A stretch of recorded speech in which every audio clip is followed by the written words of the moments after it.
does it seem a bit reductive to say Liverpool wanted it more in that second half? Because it doesn't to me. It feels like City were ready to take the opportunity to win the game if it presented itself, like that Doku one that hit the post, for example. But it didn't feel like they were making the steps where they were like, right, this is how we are going to win this game. We are going to grab this game in the way that Liverpool did. So happy. So happy. I feel so happy and witty and bright.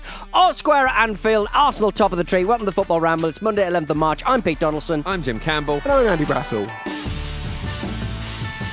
What a weekend of football, Jim Campbell. There was loads of it. It was loads of it. Some might say too much of it. I very much enjoyed watching the West Ham Burnley match the weekend with Frank Champion, who is my father-in-law, technically, without marriage. And he's never seen West Ham win in my presence. And that streak continues. He was very upset. That is a shame. Had to ingratiate yourself, isn't it? No, Danny Ings looked good though. That's the main thing. Does he hold you responsible? He does, yeah. He definitely does. He pretends he doesn't, but I could see behind his eyes he's fuming that he has to come round for Mother's Day. Never mind. Well, if they're not beating Burnley at home, I mean, it must be someone's fault, right? Yeah, exactly. Well, it wasn't Danny Ings because he tried his very best. Yes. Andy Brassel, you've obviously had a weekend of following every kick of every ball in every European league. Not over yet. Not been to bed yet. Okay.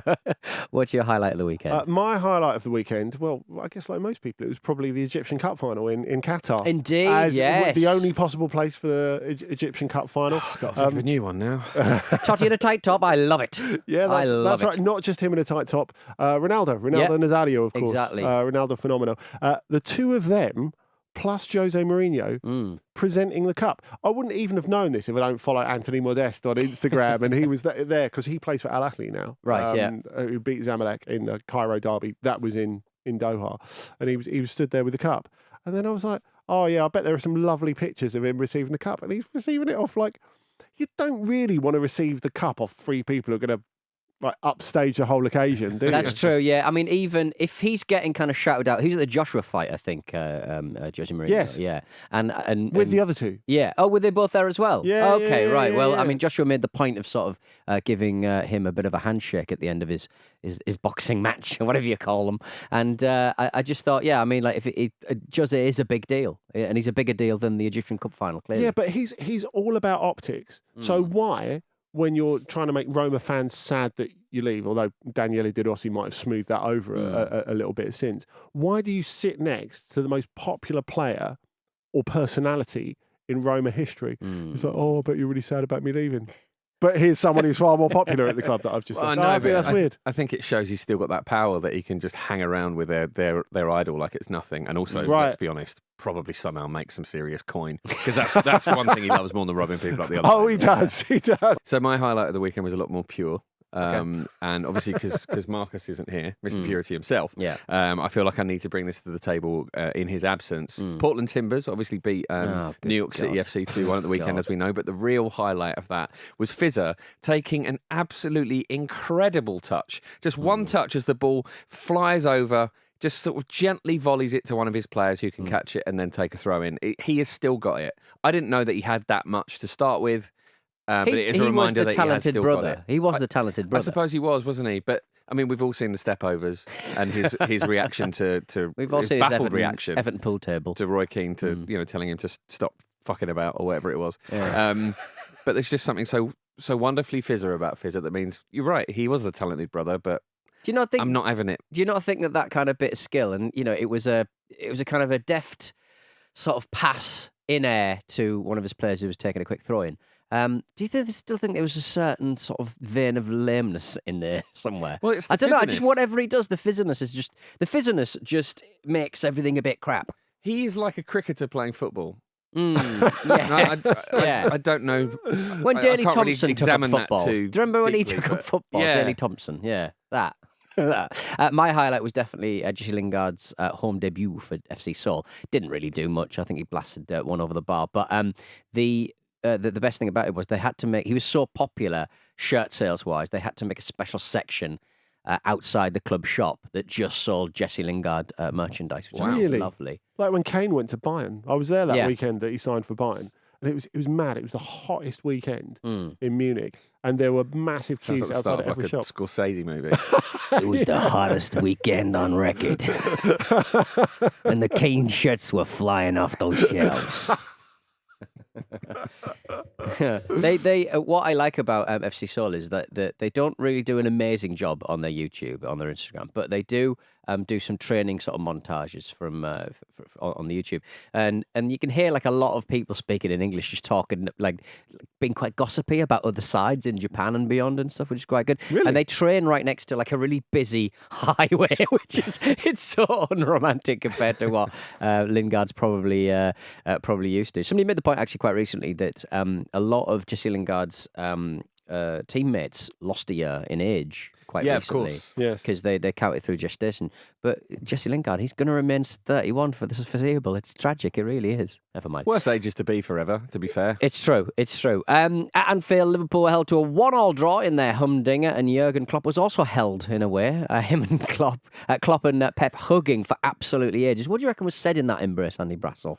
What were they whispering to each other? I don't know, but I reckon Klopp. happy. I reckon Klopp went in for the handshake, and he's like, "Oh shit, he's going to do to me what he did to like Nathan Redmond and Joshua Kimmich. He's going to give me an attaboy, isn't he? I should have just waved and run down the tunnel like Diego Simeone, or even, not even waved. Pretend to No eye drop contact. your glasses on the floor. Did you see the picture of Kate Middleton? Her arm was missing. There's something going on here. Oh, God, he's so intense. The post matches were very interesting, weren't they? Because obviously Jürgen Klopp was asked a lot about it. Is he going to miss this, etc., etc., and all the questions he's going to be getting for all of the season.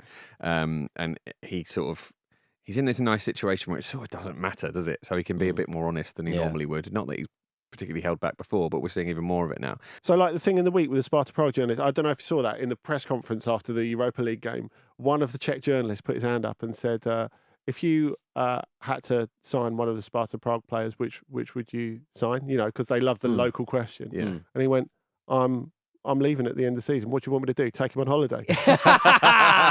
Yes, good stuff. Nice. Yeah. So he was asked about that a lot, and obviously, will he miss this atmosphere, etc. He's like, quite hilariously, he said, "Yes, but what else I miss? My wife."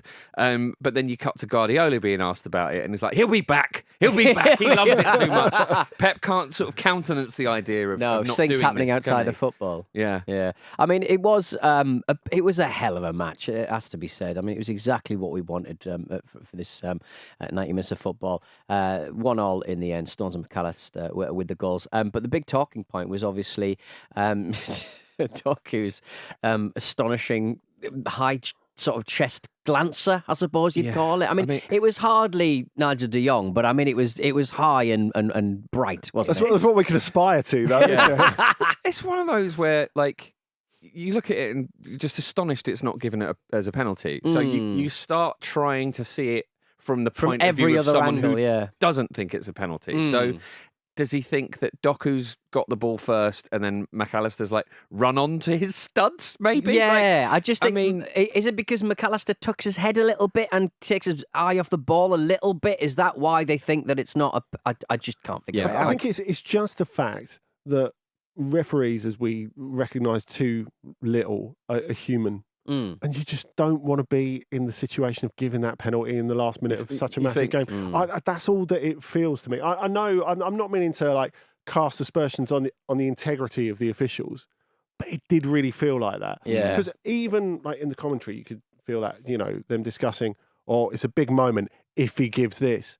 And that's not the way you need to be thinking about it as an official, do you? But I think there'll be a little bit of satisfaction there for Pep Guardiola, because we talked about this earlier in the season, the fact that Doku turns up, extremely talented, quite inconsistent, streaky player who's got loads of potential. That one off the post was incredible. He's unbelievable. Mate. And like that, Guardiola turns him into one of the better football players in the world, and you can see where he's going. Like the amount he's improved this season is unreal since arriving, and it tells you everything you need to know about Guardiola as a coach.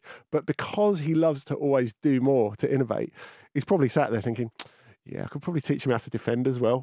Because you could almost see that happening in slow motion. I think that's the incredible thing. You think there's no need for VAR because you can say, oh, no, he's going to do it, isn't he? He's putting his foot up there, he's going to do it. And he does it. Yeah. Do you not think that they just need in the VAR truck just somebody who's not been watching the game at all to come on, to just kick down the door. To have no context. The non-context man and just sort of go, right. Wrong. Stop being idiots, everyone, and then walk out again. Paul Durkin. Yeah, no, but you have it sponsored by like Ron Seal. Yeah, does what it says on the tin. No nonsense. He just no nonsense bloke who just turns in eating a McCoy's. A McCoy. It's all they had in the vending machine. He's only allowed one McCoy's. That's the ultimate cliche of VAR at the moment, isn't it? Because whereas people used to talk about the toenail offside, which is a disgusting image, by the way, and obviously toenails don't protrude from a football boot. They really fucking should. And footballers are generally disgusting, aren't they? Yeah, well, the feet are all battered, aren't they? Like dancers. The thing now is when a decision gets missed, they go, oh, he must have gone off for a cup of tea or a sandwich in the VAR booth at the time. That's become the next level of cliche for that, isn't it? Yeah. I mean, is there anything more scintillating? And I was you're excited about this kind of, these two people coming together, but Erling Haaland running full pelt at VVD. Yeah. Oh my! It was beautiful, goodness. wasn't it? There was a couple of similar incidents, but Van Dijk does so well. There's such a confidence. Let's do so well. He got his shot away. He could have done better with it. I think. No, but it's aura, isn't it? Right. I think the shot.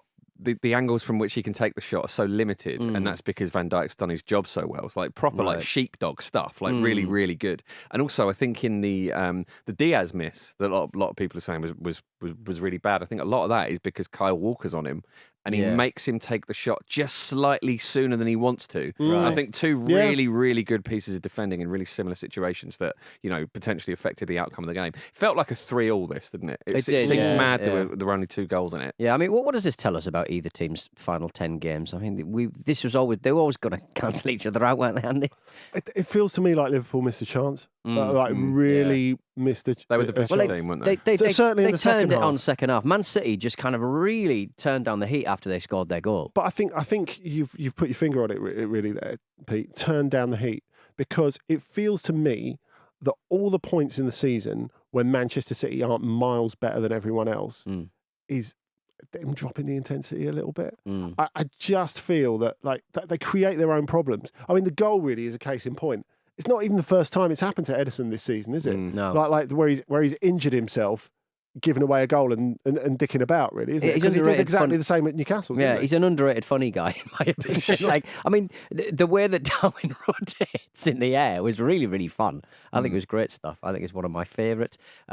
Giving away a penalty and then injuring yourself that's ever happened. Yeah, it's a rare thing. Pep Guardiola said the injury doesn't look good, so he might be out for a little while. What did he actually do? It didn't look particularly. His ankle totally twisted, didn't it? Like as he did the kick, his ankles, his foot sort of caught, and his ankle just went. When you can see it go. It would be too high profile a mistake to sort of pretend you're injured and hobble off, wouldn't it? Really be.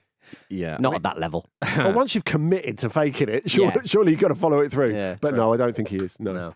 I mean, does that kind of switching off give you a morsel of solace for your next domestic match, Jim? Because obviously you're up next. I think City at the Etihad is such a sort of gargantuan task that I think you'd be a little bit foolhardy to go, oh, they're going to switch off. I think you've got to expect them to be at their absolute best and prepare for that, and just go in with this absolute hyper focus and do everything that you would normally do to your own strengths as best as you can. But they were at full strength here, and Liverpool were kind of a patched up side, and they still couldn't get past them. Could be a trap. Could be a trap. It could be just a really, really big trick. I guess that's the thing, isn't it? You feel that Liverpool's. It's not that Liverpool's lineup doesn't matter, but they've got through so many obstacles personnel-wise. You go right back to the start of the season when they've totally reconstructed the midfield. I mean, that midfield, you could argue that it's the best midfield they can put out, but it's still a totally new Premier League midfield for this season. Really They're still impressive. Getting to know each other a little bit. So even if it's the one that you would pick, or Jürgen Klopp would have picked in the best case scenario, it's still a getting to know you midfield. It's not like established like City's over years and years and years. But I guess that's the thing, isn't it? When you're City and you've won it year after year after year, and your dominance has been like so difficult to challenge that, you know, how do you have the same hunger for these games? I mean, I know like Pep Guardiola will say, we did, we do, we will, etc., etc. But it felt like, does it seem a bit reductive to say Liverpool wanted it more in that second half? Because it doesn't to me. It feels like City were ready to take the opportunity to win the game if it presented itself, like that Doku one that hit the post, for example. But it didn't feel like they were making the steps where they were like, right, this is how we are going to win this game. We are going to grab this game in the way that Liverpool did. I think that they have a funny kind of almost blind spot at Anfield, don't they? They don't have a good record there against Klopp. And I think it's simply because Liverpool have a go at them in a way that very, very few teams do. And that really sort of disrupts their own game because they're so used to just strangling possession. And I know that if other teams try this, they're going to get battered a lot of the time. So they, you know, they set up against them in the ways that they do for good reason. But it's a very unique task for this City team to play Liverpool at Anfield, and the result of it was a really, really enjoyable game. Yeah. Well, look, that's the message to your squad, isn't it? I mean, let's just go for it. Jürgen Klopp said that the second half was the best we ever played against Man City, definitely. Like we said, we kind of have to agree. Kevin De Bruyne looked a little bit irked when he got dragged off in the 69th minute. Nice. The funny thing for me about that is my initial thoughts were that if he can hold his own in a conversation like that with Pep Guardiola in the heat of the moment, Kevin De Bruyne was going to be an amazing manager. Yes, he's going to be another one of those like really kind of intense like. I think it was his best football adjacent contribution since that time he got fined a ton of wedge when he played for Wolfsburg for shouting at the ball boy, "Give me the ball back, motherfucker." Which you shouldn't really be doing to teenagers. It just sounds like Arnold Schwarzenegger or something. Yeah. Give me the ball, motherfucker. Or I'll be back. Or I'll be back. Yeah. Well, Pep did say on Jurgen Klopp, like Jim just said, he will be back. Speaking of Terminator 2, he loves the job too much. What can I say? He made us a better team. He made me a better manager. I wish he would be back soon because football needs personalities like him. So what do we reckon? The two of them coming together, Brazil versus Germany 2026 World Cup? Oh, I like the sound of that. Into it? Yeah, I'm into it. Yeah. I do wonder if Liverpool might do a smart thing and replace Klopp with José Mourinho. Now, hear me out. Because this rivalry actually between Guardiola and Klopp has kind of possibly taken the place of Guardiola versus Mourinho as the great rivalry of his career. And obviously it's a lot friendlier. It's a lot more respectful.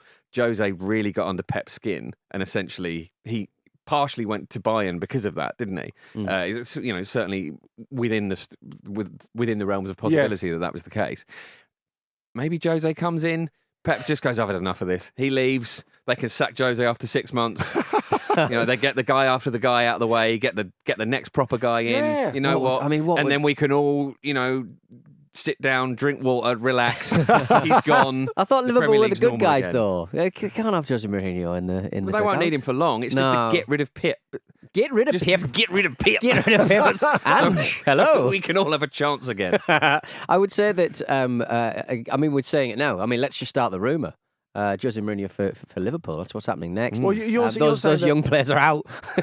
You're saying the bad guys always win, aren't you? So true, yeah. I think that idea of like doing whatever you can to push Guardiola over the edge is a really interesting one. I think Jim's hit gold there. Certainly. Yeah. Well, elsewhere, Arsenal are top of the table thanks to beating Brentford 2-1 with a goal through Rice and Havertz at the end. Huge controversy after Havertz scored the winner, having appeared to have doved, divoned. I mean, earlier in the game when he was already on a yellow. Jim, you were at the match. I was at the match. Did you see this? I did see it, but because of where our seats are, it wasn't really obvious to me that it was a dive at the time. It was obvious that it wasn't a penalty. Are you Arsene Wenger in this? I am. I respect that. You're getting in your title zone. But absolutely, it's a dive, definitely. I think the reason that he wasn't booked is I'm not sure the referee saw it at the time as a dive, and VAR can't intervene on yellows, can it? So I believe that might be why it wasn't. No, that's exactly why. But yeah, got away with one there. I will put my Arsenal hat on and say I don't think his first booking was a booking. Also, I'm not sure I should say this. I walked in through the wrong door at one point, and I did hear some suits discussing what happened in the game last season. and how if anything dodgy happens to Arsenal, just let it go. And on a whiteboard, it also said Liverpool 1, Man City 1. And obviously that game happened the next day. So I don't know if I should say that, but Conspiracy that's just what Campbell. happened. Yeah. Well, you were at the match with your brother Jam Campbell, yes. Jim and Jam Campbell. You're very much like the Nevilles of the football ramble. How dare you? How dare you? What do you mean? The Nevilles are the Nevilles of the football world. Sorry, that's a very good point. No, you're the Nevilles of the football ramble. You and your brother. Are they not I just think it's lovely. You go to the football with your brother. It's nice. It was nice. You've been spending all Saturday thinking with a Timmy and Tammy Abraham of North London. Yeah, but a good time was had by all. I mean, Thomas Frank said that it was a clear dive, as did Brentford's Twitter account. Salty. I mean, I have not enjoyed how Premier League football teams in particular, their social media accounts, that they are very salty and they get very tribal and very sort of childish. And what it is, it's like outsourcing the outrage, isn't it? Yeah. So It's like, well, someone else deals with this. Obviously, it's not acceptable for us to say this as a club, but if we've got some spotty Herbert doing the social media, it's fine for them to say it. And there's a step away. There's a degree of deniability there. It's ridiculous. But you know what? When Thomas Frank said it was a clear dive, I don't know if that's quite right. Okay, it was a dive. But I think he's exaggerated contact. So there's minimal contact and he exaggerates it. Yeah, I think so. Collins puts puts his leg out, as he definitely shouldn't do in that position. I don't think it's a pen. But I don't think every one of those situations, if it's not a pen, it has to be a yellow card. That's it, necessarily. And if there's enough doubt there, then the referee can't book him. So maybe it should have been a booking, but I don't think it's outrageous that it isn't. Also, I think that saying that moment completely changed the match. The stuff that Brentford got away with at set pieces, especially Roslav, like just really wrestling various Arsenal players. It was really bad. And also it was, every time the ball went out for a throw, a player would go down with, some sort of phantom cramp in the 55th minute or whatever. I remember when Newcastle used to do this shouting, and to be honest, it turned up the temperature it does. at the Emirates. I really enjoyed the atmosphere when teams come to play Arsenal. Who would delay the throw-ins now that Jamal Lascelles actually plays? Plays, yeah. You need Matt Ritchie. Matt Ritchie, yeah, he's too short. He can't block a throw in with a stick. He can't block it. He can throw it right over the top of him, for crying out loud. I mean, like it was a really fun match, and it was a really fun match for one Aaron Ramsdale. Eventually, I don't know if he'd characterise it as fun now. Yeah, no, he pulled off some absolute stunners, but there were sort of saves that he's got in his locker. It's this kind of concentration stuff that he doesn't have. I mean, I think like Rusty. Psychology students will write dissertations on this moment for years to come, because it's a Day off for the dissertation. Psychodrama, isn't it? Like, does Ramsdale make that mistake if he's been playing regularly and he's a bit more match fit? Does he make that mistake against another opponent where this sort of thing isn't in his head because it's such a unique situation? Maybe he does. He's got that in his locker. I mean, he made a similar mistake against Southampton last season, like right at the business end of things.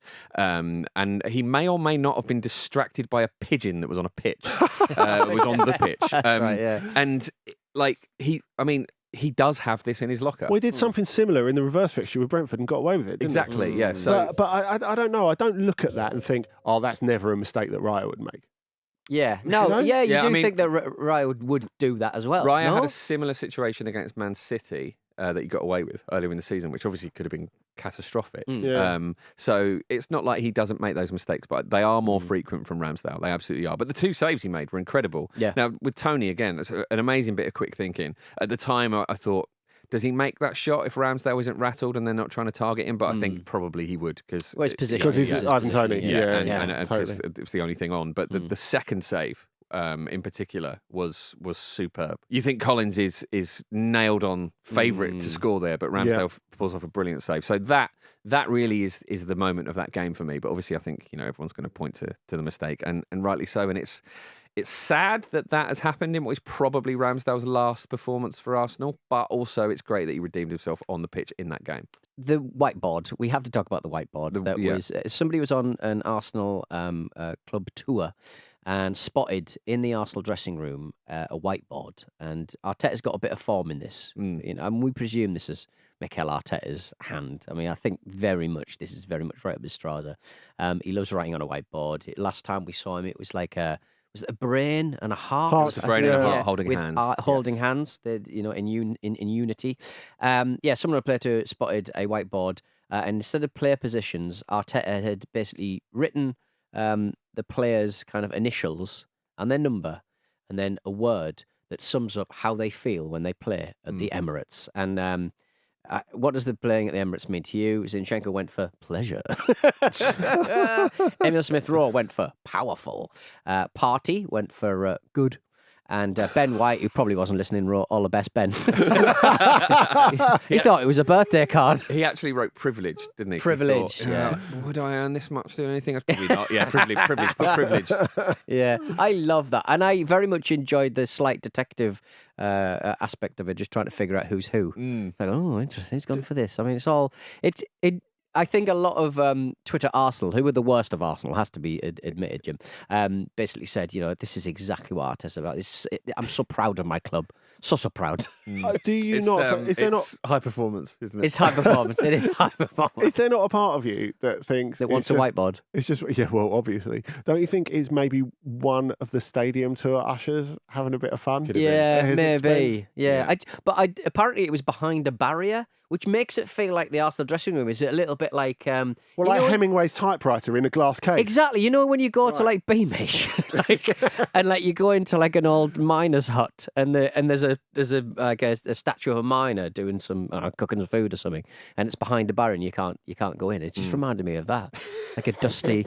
Or when was it Uday Hussein's... When Uday Hussein died, I think Saddam Hussein encased his desk in a big glass sort of prism or something. I don't know. Something like that. Good stuff. Anyway, good mention of Uday Hussein there. Thanks, guys. Very football adjacent man. Arsenal do go on to play Manchester City at the end of March. 1 point separates the three teams with 10 games to go. Have we got a three-way? Have we got a three-way title race? It seems like it, doesn't it? With 10 games to go, the title race is in a really healthy position, I think. Is this the home stretch? Personally, I think 5 games might be the home stretch. Yeah, I would agree with that. I also think, though, what makes it the most exciting, and I don't mean this as a knock on Arsenal because they're a great team, but I think what makes it so exciting is arguably the weakest of the 3 teams are leading at the moment. Yeah. That's not to say Arsenal are weak, but I think they're appreciably weaker than Manchester City or Liverpool. If I had to pick a champion, it would be out of Manchester City and Liverpool. Well, it's going to be Man City, isn't it? But it would be out of Man City and Liverpool. So I think beating them both, mate, actually. I think it makes the title race even more exciting that Arsenal are on top of it. The narrative around Arsenal has always been, or has been for a long time, that they'll get to this position and then choke. So they have to compete with that now. Right. And that's obviously another factor going in. And like we said on Friday, we've seen Man City just steamroller for the rest of the season. They can kind of, their base level is so much higher than everyone else's. But I mean, do you mean like player for player at the top of the team, or just how they're playing or how they're overcoming obstacles in the league? In every way. I think both Manchester City and Liverpool have a better manager. Right. I think they globally have better players. I trust them more in this title situation, all of these things. But the fact that Arsenal are in the thick of it, having missed out on the end of the season, I never saw it as Arsenal choking. But it's quite interesting hearing Granit Xhaka talking recently. He was asked last week by Archie Rintup after the Leverkusen game on ESPN. He said, well, I've been in this position before and we didn't close it out. I was like, really? Because like this year's Bayern Munich aren't Manchester City breathing down your neck, and you are 10 points clear. And he was like, we were in the same position last year and we stuffed it up. And I'm just telling the players, I'm telling my teammates. And it's really interesting to me that a player would perceive it as that, I mean, especially one of the key players would perceive it as that. Because I saw it as Arsenal overachieving and taking a massive step to where they want to be. But yeah, it's interesting that it's not necessarily seen like that. When you're leading the league, though, it's always going to feel like that, isn't it? Now, obviously, there are various reasons behind that we've been over before. But I think if you are Granit Xhaka or you are someone in that situation, you can't coast, can you? You have to make sure that you approach everything with every tool available to you. But so I'm pleased to hear you say that about Arsenal, Andy, because I'm just hearing Turkey as dark horses for the Euros. I can see your knuckles turning white around your water bottle there. Oh God, I'm horny. A little bit of backstage drama. J-Dubs, friend of the show, Jonathan Wilson, revealed the real officiating drama of the night. Andy Townsend was denied dinner at the Emirates for not having his food voucher. His producer had a food voucher. It was he was sort of pitch side. Andy Townsend was rotisserie chicken side, presumably. And he was denied dinner because rules are rules, Andy Brasser. You must have seen some footballers, talents. Ever seen any Luco Shrivagato into a handbag? Ever seen Brian Laudrup pushing a French loaf up his sleeve? I think this is probably the worst moment to admit that I've definitely got home from the Emirates before, reached into my pocket and found a meal voucher in the back pocket. I thought you were going to say like a millefeuille or something. That's disgusting. An eau de Claire. Well, actually, I did once, when I was coming back from Euro 2012, I opened my passport to leave Poland. Right. And one of those hotel chocolates that I'd put in the inside of my jacket It found its way into the chocolate, like a decorative stamp. Basically, it had gone all over my boarding pass because this was 2012. So yeah, looks like a dirty protest. This is what I think of you. Sorry, it had gone all over my. Yeah, it had gone all over my passport. Right. So it turns out cardboard boarding passes, which you think are useless, and it's much better to have them on your phone. They're really good at scraping hotel chocolate off passports. Right. What a grim tale, Jim. Very specific. Isn't Andy horrible? Anyway. Yeah. But have you ever seen a footballer at a buffet? Andy, have you ever seen anyone sort of kicking around? Because I'll tell you once. You'll love this. I was at a Marseille game once in the Champions League, and I had couscous and salmon at a buffet next to Philippe Albert. Oh, lovely! Everyone knows his in the name. Velodrome. You don't want bits of couscous in your tash, do you? I think I've lived all your Newcastle United fantasies in that very football stadium. I sat next to Chris Waddle in the Velodrome. I broadcasted with him there once. Lovely. That was pretty good. I just where did Charles Ndogbier play in France before he came to Le Havre? Yeah. Le Havre. There was a house a couple of doors down from me, and they've just called it Le Havre, and I'm like, oh, that's Really? where Charles Ndogbier played.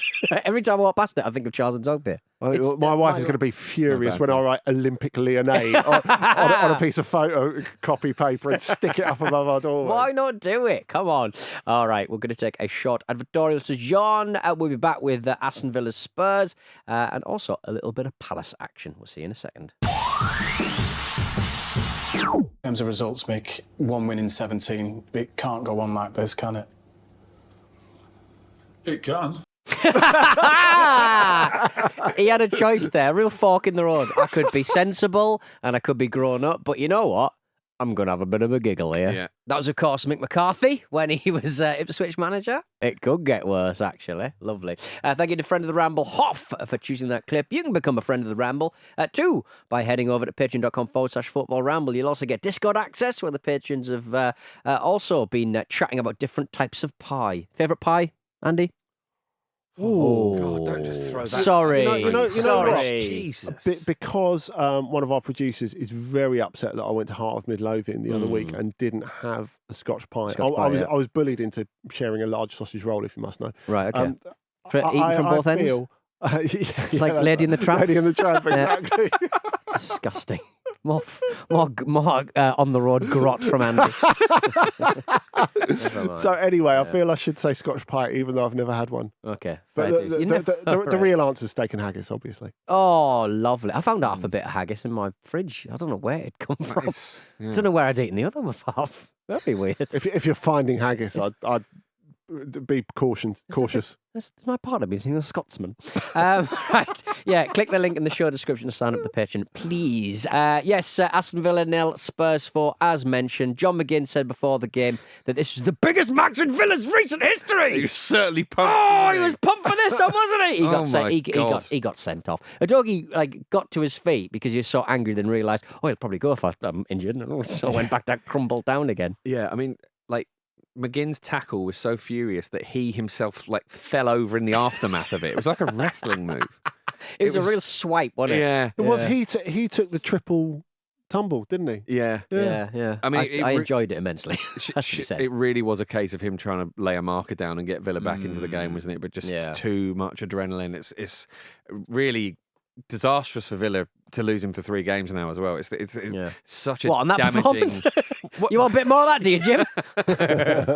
Oh yeah. I mean, nothing really took place in the first half, but everything went wrong for Villa in the second. Emery, I get the sense, Andy, that they didn't sort of set that team up to really have a go, because are Spurs starting to look dangerous to people? Like, you know what I mean? Like, Spurs can be quite bitty at times. I just think, do they have a reputation of being quite dangerous, and people are just kind of like sitting back and just trying to absorb as much pressure as possible? I think the thing is with Villa, it was an energy thing, wasn't it? Because they had a very, very exacting, very physical, actually, game at Ajax on Thursday night. You see, that's the Jordan Henderson influence for you. Yeah, exactly. But I think to face this off the back of that is really difficult for them. Yeah. And you felt if they were going to do anything, they would have to do it in the first half. But I thought it was really interesting how Ange Postecoglou said, we sensed they were a bit tired and they were flagging a bit, and we turned it up. And they did that really well, Spurs, I thought. They looked a bit timid and maybe even a little bit nervous in attack, Villa, didn't they? In the first half in particular, they had a couple of chances where they kind of broke through and just it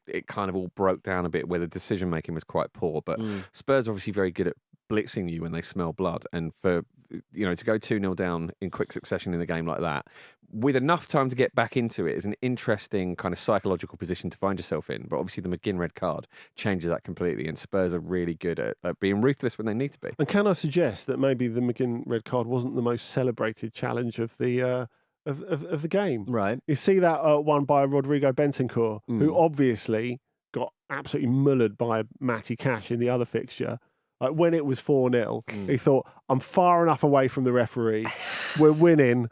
I reckon I can get away with giving him a bit of a clap here. And it has been widely celebrated on Spurs social media. I mean, sometimes, it's the nature of the beast. You just can't resist, can you? Bentancur definitely falls into that category. Yeah, definitely. I mean, it was. We spoke about it being slightly toothsome Villa, and it was definitely a conditioning issue on their side. But that was, I think they will look back if they don't manage to get anything out of the back end of this season, Villa, and sort of go, look, that was an 8-goal. Yeah, Godfrey Dillinger goal different swing. Yeah, it's a big vibe. Well, McGuinnels, John McGuinn, medicine woman, said before the game, didn't he, that it was one of the biggest games they've had in a long, long time in their season, and that perhaps piled too much pressure on. Obviously, it's easy to be wise after the fact in a situation like that, but it hands Spurs all the momentum now. They've got the game in hand, and they go above Villa if they win that. Obviously, we are approaching the home straight. Of course, it's visible off in the distance, and Spurs are good at that, aren't they? They're good at sort of powering through, motoring on, and they're getting a lot of players back. Madison himself was talking about how he feels like he's kind of getting back to his best. They are looking like the team that was so impressive at the start of the season at the right time. But you're right, Jim. This is exactly how football is nowadays, because there's so many games. You have to get injured really to have a rest. Don't you? That's what they need. And I think the fact that you missed a chunk of Bentancur and you missed a chunk of Madison, maybe that really works for Spurs at the running. As you've said, we're running adjacent. We're not at the running yet. We need the special Jim Campbell official marker for the running. We're in the home. The way you're shaking your hand there makes it look like I need to do a Graham Souness thing. Like just plant a big flag in the middle of the pitch. Two hands. Bjorn Borg. I mean, it was a hell of a performance from Spurs in the end. With Madison's sort of goal celebration, which we did see, his darts goal celebration. Does that mean he'll never score more than 3? Because you only get 3 darts, don't you? He's kind of limiting himself there a little bit. I think he's quite confident, actually, Pete. I think think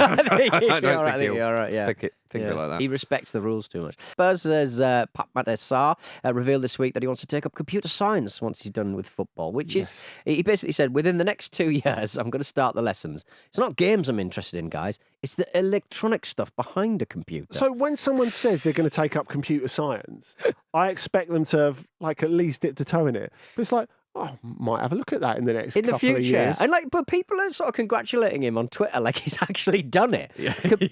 Mate, computer science is a hard career. Good luck to you, sir. He's not done any of it. We all took a week's worth of lessons in Russian and only turned up to 1 because they started doing joined-up writing, not doing it. Rubbish. Can't do it. It's hard. I mean, I do love a footballer with a second career. I mean, we've had detectives in the past. We've had wrestlers in the past. Ian Deseu, wasn't he? Was a homicide detective in the Netherlands for a bit. Not during playing. Not to my knowledge. Maybe he was one of those people that solved crimes in his spare time, like everyone in an ITV drama. Could have caught Frank McAvenny on one of his runs. Do you remember when he said he was a treasure hunter for a bit? I'm imagining it's very sort of dramatic. Who was a treasure hunter? Frank McAvenny. He was found with a lot of money in his Treasure car, hunter. and he said he was treasure hunting, which was found to be incorrect. I don't think it's besmirching his bad name. Anyway, speaking of red cards, in this match and outside of this match, it was quite an extraordinary sending off in Serie A for Lecce manager Roberto De Versa. They were facing their Serie A relegation rivals Verona, and he headbutted one of their players at full time as he went off. He's been predictably fired, Andy. Yeah, one of the opposition players. Yeah, not his own players. Out, yeah, but it was. I know they always say like a headbutt's really cowardly. This was particularly cowardly because there were a massive scrum of people on the pitch. And he leant in towards Thomas Henry, who's quite a big guy, the Verona striker. And you know how they sort of, a lot of footballers and football-adjacent people lean in for that sort of head touch? Yes, He sort of leant in for that from an angle and then thought, well, in for a penny, in for a pound, while he was there. And then afterwards he said, obviously, it's not premeditated. From the Lecce perspective, obviously they came out and said, well, despite what Dalversa said, this is really unacceptable. We can't have this at our club. And sacked him. I think it was a lot easier to make that decision when you've lost 4 of the last 5 and you've just lost at home to one of your relegation rivals who sold 14 players in January. Yeah. When you fire a manager for bringing the game into disrepute, do you have to pay any severance? if you've got to get, presumably you have some contractual obligations that you have to hold up your end of the bargain. Do you have to pay them off? Well, that's the thing. You always think of it as a really expensive drawback in Premier League terms. Like that's going to cost us a load to pay him up or pay him until he's got a new job. But of course, Italy looks at this in a slightly different way, especially with a struggling team. It's not unusual for a team to fire a coach. And you know how these days, for example, a coach is fired and then keeps being paid. So you're essentially paying 2 managers or whatever. What has often happened in Italy is you fire the coach, the successor does really badly, so you bring back the other guy who's still on contract because it saves you a few quid because you're paying him anyway. I like that. So he's like, Dalversa is maybe a stash pick for the running gym. Yes, he's popping up. I mean, why are footballers so bad at headbutts? I know Duncan Ferguson went to prison. I mean, probably answer my own question there, didn't I? Duncan Ferguson did a good one and got put down. Didn't get put down. He got sent down. I would like to see someone try. He got sent down. Not enough lithium in the world. Yeah. I mean, why are footballers so bad at headbutts? Is it just because you do get sent to prison? It makes. Yeah, I don't know. I think it does make the Zidane one all the more impressive. Doesn't it? I know that he doesn't hit him in the face, but he knocks Materazzi off his feet. That's that's going to compound some spine, isn't it? Like just really putting your head into it. It's like a horse, wasn't it? Or like a bull. Yes, it was, yeah. But yeah, I don't know why they don't commit to it. Pardew obviously would be did. Yeah, Pardew. I mean, to be honest, this gold Lecce one was standard, very probably much the silver standard. I mean, he's the blue Stratos standard. Lecce manager. I mean, it was very much like that, really. It was very much like a little kind of head in and then just a little bit more, a couple of inches more. Anyway, we're going to turn our attention to the Crystal Palace Luton Town match. Luton Town scoring a 96th minute equaliser to end a run of 5 defeats. I mean, robbery. Robbery. It was amazing, isn't it? I think the answer to Luton's problems might be to play badly more often because they've played brilliantly and lost so many times. They were not good here and they still get something out of it. This is the most Palace thing ever this season, though, isn't it? This has happened to them a lot, hasn't it? Yeah, it was. I mean, I would say that I very much enjoyed the opening goal because that chance was dead and buried. Yeah. Jean-Philippe Mateta is not someone you associate with that sort of finish. Oh, it was a lovely little flick, but I mean, it really was something special. It was dead and buried, that chance, and they managed to get it in. Brilliant bit of impro, yeah. It was. Palace have now conceded 20 goals in the last 15 minutes of games this season, which is incredible. Some might say that changing the manager in February doesn't make the players fitter. That's a good point. That's a very good point. Sonny Singh Gill became the first British South Asian to referee a Premier League game, which, huge for representation in the game. Mike Dean, not quite so into the whole good news story. He basically gave him stick for signing autographs at half time. He said that he'd only done that after he'd reffed 300 games. Now, Mike Dean, Andy, he was like the master of pomp Yeah. He was the master of the no-look yellow card. The guy was an idiot. He's also not the standard that everyone has to live by, is he? No, it's a very good point. No. I mean, look. If we can't hear about the British Asian experience from Mike Dean, who can we hear it from? To be quite right. But yeah, great to see, and a cracking little story there. Elsewhere, Bournemouth 2, Sheffield United 2, both Burnley and Sheffield United throwing away leads in stoppage time. It doesn't look good for either of those sides. Sheffield United did have a 2-goal lead here, and I mean, it was it's not looking great down there, is it, Andy, for them? Talking of Beckham-esque, though, what about Dominic Solanke's penalty? Oh, my God, yeah. I mean, it was so bad, it practically counts as a goal for Ollie Watkins, certainly in Gareth Southgate's mind. Slippity slidey. It was, I mean... But don't you feel that a lot of players are wearing the wrong studs at the moment? There is a lot of slipperiness, I suppose, maybe. A lot of slipperiness. No, there's a lot of terrible dross down at the back bottom to of the Kyle league. Walker on drain pipes. Well, after the game, Chris Wilder made some really interesting comments. There is a narrative of Sheffield United being the worst team in the world. Burnley, we are all waiting for them to kick in. And Luton are going for Europe. So that seems to be the narrative. I thought that was quite observant. That's how everyone's describing how it's all going pretty much. Yeah, it's bless him. Why is Chris Wilder like he is? He's just... Who hurt him? Sheffield United, and now Sheffield he's United back. hurt him, and now he's back. Yeah, it's he's increasingly just everyone's dad at a wedding, isn't he? Yeah. And it's a wedding where it's a bit controversial. Yeah. People don't like the groom. They've broken up before a couple of times. There's been infidelity. Yeah. It's actually everyone's putting on a brave face. Everyone's trying to be good for the happy couple, but everyone's bickering and gossiping, and Wilder's not happy. So do you think he's had one beer too many before the speech? And it's starting to come out ale, and it's starting to come out now. Mead. Yeah, I mean, I do like it when managers get upset, and they also kind of they get upset about how they've been treated in the media, but they're the only ones who can fix this, presumably. Yeah, I mean, I guess I've felt with Wilder for a while that because he's never going to get a Premier League job again, he just feels like almost duty bound to say all the completely wild thoughts he's having before he gets out of there. Well, I think when he was at Sheffield United before, he didn't quite seem this grumpy and wild. They have good moments in games, and they had good moments again in this. But it feels, worth the entrance, worth the ticket price. Isn't it? Exactly. These moments. It feels interesting to me that he would turn on the outside world at a moment when he needs to turn on the players. Yes, exactly. It feels like at this point they're absolutely beyond help, because to get yourselves in front in this way, in an away game that you're not really expected to get anything from, and to let it go in a way like they did by just not getting the basics right. Now, look, you can always say that Sheffield United are not going to have the quality, and we expected that at the start of the season.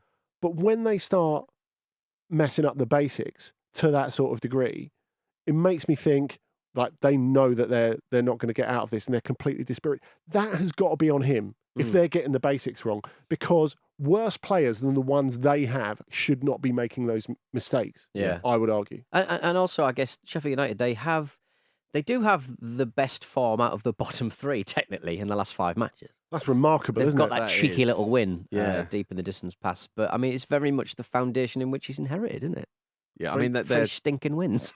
Them and Burnley are gone, let's be honest. They are toast. Luton Town, though, I mean, Kenilworth Word obviously are becoming a little bit... I mean, it's becoming a little bit of a place to play football, but I mean, again, they've lost 4 out of the last 5. So. Yeah, and do you know what? Despite the fact they got a point out of this, they're incredibly fortunate to do so. I think it's easy to look at the narrative and say, like Rob Edwards was saying after the game, look at Luton, they never give up. Like, if Palace can shoot straight, like that, that is a 4-0. Yeah, you know that they said robbery. They were not good, and Palace could have won that game several times over. It must be infuriating if you're Oliver Glasner. But you think they'll be all right. Hopefully, they get from their perspective, they get a little bit more Michael Elise towards the end of the season. But for now, having Eze back in, and you feel that Palace have have got a bit more quality than most of the other teams down there. Yeah. Well, speaking of a Sheffield United manager, and a good one at that, Jim, Neil Warnock, he's left the Aberdeen post. But yeah, he has. He's left Aberdeen, which is an astonishing. They go out on a high. They got their second win under the man on Saturday, beating Kilmarnock 3-1 to reach the semi-finals of the Scottish Cup. And in his post-match, he left. He basically said, "I'm stepping down." He was there for 33 days, and I think you could tell in the post-match that he was willing to give a much more diplomatic, I think, version of what state Aberdeen are in. I think, and fair play to him. He's a cut above some of the usual outspoken managers you sometimes see over the border. Would that be fair to say? Yeah, I think so. Who would be telling it like it is at this point, going, "This is a fucking shit state." Maybe Derek Adams can take over. That would be good. He's available. I mean, Warnock said, didn't he, that he wanted to win the Scottish Cup because he's never won a cup before, and that was his aim. So he's got them to the semis, which is something. Shame he's not stayed around. Is it the commute? Is it just the commute?